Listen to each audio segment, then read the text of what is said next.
Bismillahirrahmanirrahim. Assalamualaikum warahmatullahi wabarakatuh.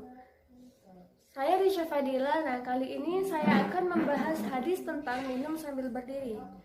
Di video kali ini akan dibahas bagaimana sih pola penyelesaian hadis mukhtalif mengenai tema yang sudah saya sebutkan barusan, yaitu minum sambil berdiri. Di sini saya memiliki dua hadis.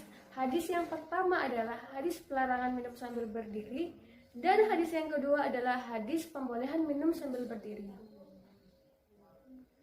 Hadis yang pertama, annahu sami'a Aba Hurairah yaqulu qala Rasulullah sallallahu alaihi wasallam la yashrabanna ahadun minkum qa'iman faman nasiya falyastaqi. Artinya, dari Abu Hurairah berkata, Rasulullah sallallahu alaihi wasallam bersabda, janganlah seseorang di antara kalian minum dengan berdiri. Barang siapa yang lupa, maka hendaklah ia memuntahkannya. Hadis riwayat Muslim. Lalu hadis yang kedua, inna nasan yakrahu ahaduhum ayyashraba wa huwa qa'im. Wa inni ra'aitu an-nabiy sallallahu alaihi wasallam fa'ala kama ra'aitumuni fa'altu. Artinya, sesungguhnya orang-orang merasa benci bila salah seorang di antara kalian minum ketika berdiri. Padahal aku pernah melihat Nabi Shallallahu Alaihi Wasallam melakukannya, sebagaimana kalian melihatku saat ini. Hadis riwayat Bukhari. Dari kedua hadis yang sudah saya bacakan, kalau kita pahami secara lafaz, kedua hadis tersebut terdapat ikhtilaf, terdapat pertentangan. Hadis yang pertama sifatnya melarang, dan hadis yang kedua sifatnya membolehkan. Nah, lalu apa yang harus kita lakukan? Untuk menyelesaikan kasus ini, kita memiliki 3 metode. Tetapi para ulama tidak menggunakan metode yang sama. Ada sebagian ulama yang menggunakan metode al-jam'u, ada yang menggunakan metode nasib mansuh, dan ada pula yang menggunakan metode tarjih. Nah, di sini saya akan menyajikan 3 metode tersebut. Nah, metode yang pertama adalah metode al-jam'u. Al-jam'u artinya mengumpulkan. Jadi dengan menggunakan metode ini, kita mengkompromikan antara 2 hadis yang bertentangan.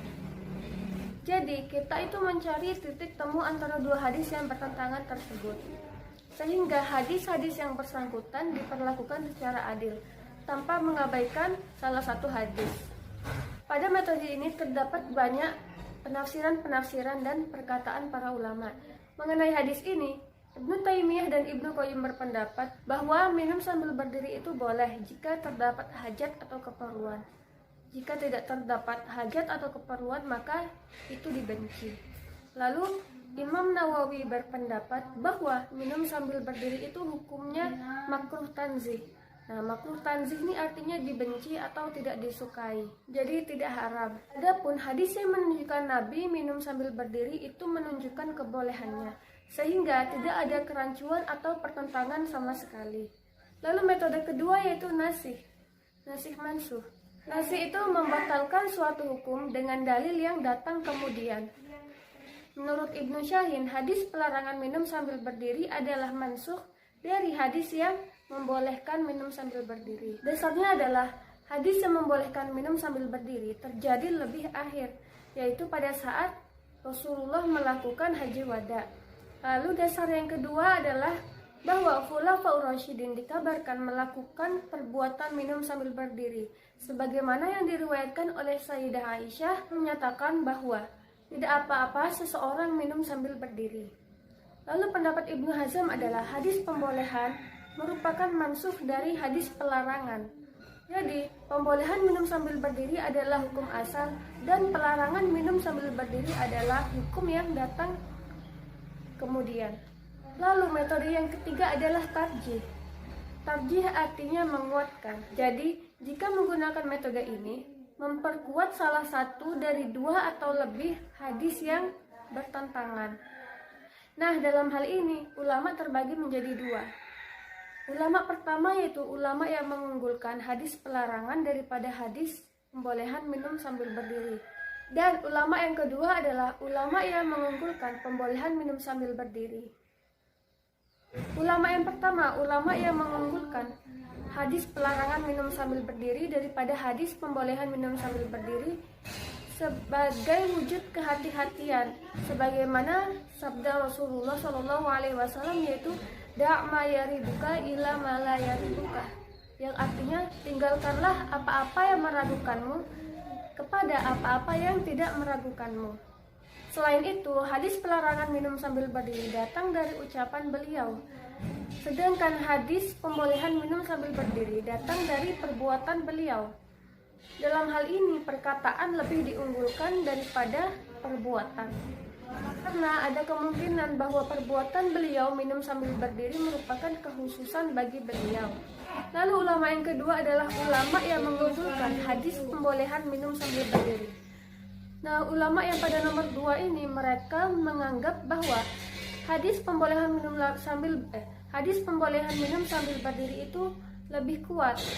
Hadisnya itu lebih sahih dan jumlah hadisnya itu lebih banyak daripada hadis pelarangan minum sambil berdiri.